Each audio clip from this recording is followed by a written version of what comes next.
Ես Բելա Գալստյանն եմ, Գալստյանի իմ ամուսնական ազգանունն է, ես զոհված զինծառայող Սասուն Ավանեսյանի հարազատ քույրն եմ։ Հենց առաջին օրվանից մենք որ եկել ենք, մենք ոչ մի րոպե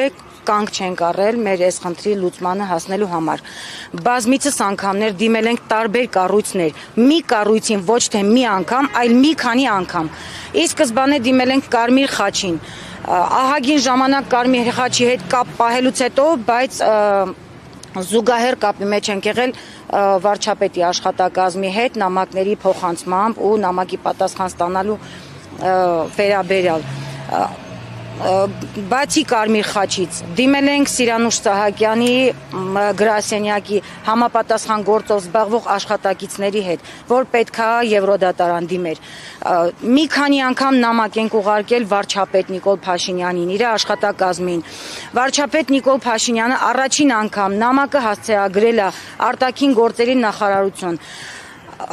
Ահագին ժամանակ սպասելուց մեծ ջանքերի արդյունքում ես ստացել եմ ընդամենը մի երկու տողանոց ընդհանուր սենց օդի մեջ մի հատ այնպիսի պատասխան, որ մեզ ընդհանրապես չի վերաբերում, այսինքն այդ հարցը միշտ բարձրաձայնվում է, բայց ոչ մի հստակ պատասխան, ոչ մի գործին նորմալ ընթացտրվող ինչ-որ մի պատասխան չի եղել։ Որից հետո նորից ենք նամակ ուղարկել Նիկոլ Փաշինյանին։ Երկրորդ անգամ Նիկոլ Փաշինյանը նամակը հասցեագրել է ազգային անվտանգություն։ Պարոն Նիկոլ Փաշինյան, մենք հասկանում ենք ամեն ինչ։ Եթե մենք նամակը ուղարկում ենք ձեզ, մենք ակնկալում ենք հստակ պատասխան ձեր կողմից, որպես երկրի ղեկավար։ Մենք քաջ գիտակցում ենք, ինչքան էլ որ դուք շեշտում եք, որ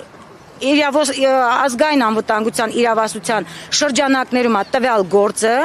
բայց միաժամանակ նաև մենք հասկանում ենք, որ ոչ մի կառույց չի գործի առանց երկրի ղեկավարի հանձնարարականի կամ որոշման արդյունքում։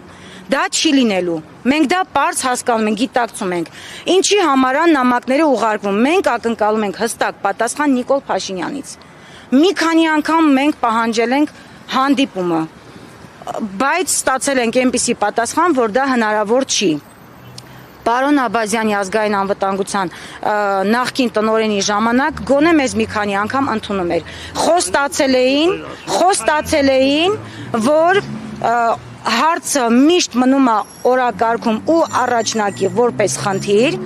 բայց երբեք հստակ ժամկետների մասին չեն խոստացել։ Իսկ նորանշանակ Անդրանիկ Սիմոնյանի հետ էլի նամակ ուղարկել ենք, պահանջել ենք հանդիպում հարազատների հետ։ Մենք նամակի պատասխան որպես այդպեսին ստացել ենք, որ գրաֆիկի խիստ ծանրաբեռնվածության հետևանքով չենք կարողանում կազմակերպենք այդ հանդիպումը, առաջին իսկ հնարավորության դեպքում կկազմակերպենք հանդիպումը։ 2 տարուց ավել է արդեն, մենք սպասել ենք, մենք համբերատար, հանդուրժել ենք, սպասել ենք,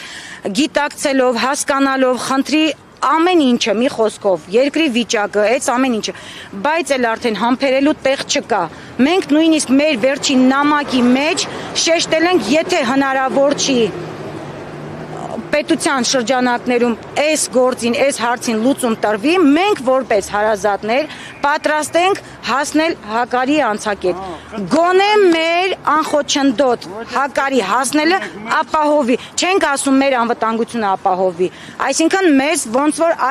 կառավարության շենքի դեմն են համապատասխան աշխատակիցները խոչընդոտում են, չեն թույլատրում առաջ անցնենք։ Դիմել եք նաև Վահագն Խաչատուրյանին, որովհետև ինքը Ալիևին շնորհակալություն էր հայտնում, դիմել եք նրան, որ զբաղվի այս հումանիտար հարցով։ Ոչ, չենք դիմել, որովհետև մենք դիմել ենք Նիկոլ Փաշինյանին, գիտակցելով, որ երկրի ղեկավարը Նիկոլ Փաշինյանն է, ամեն ինչ, ամեն մի կառույց, ես նորից եմ շեշտում, գործում է իր որևիցե որոշմամբ եւ հանձնարարականով։ Հնարավոր չի ոչ մի կառույց ինքնագլուխ ինչ-որ մի գործին կամ ընթացք տա կամ առավել ևս հարցին լուծում տա։ Իսկ ձեզ համար հասկանալի էր ինչու շնորհակալություն հայտնում Ալիևին։ Դե այսքան մեր կորուստներից հասկանում ենք, տեսել ենք, ամեն ինչից տեղյակ ենք, ուղղակի ամեն ինչ չենք մանրամասնում, էլի եմ ասում, մենք ակնկալում ենք մեր պատասխանն ու մեր հարցի, մեր խնդրի լուծումը Նիկոլ Փաշինյանից, քանի որ ինքը երկրի ղեկավարն է։ Շնորհակալություն։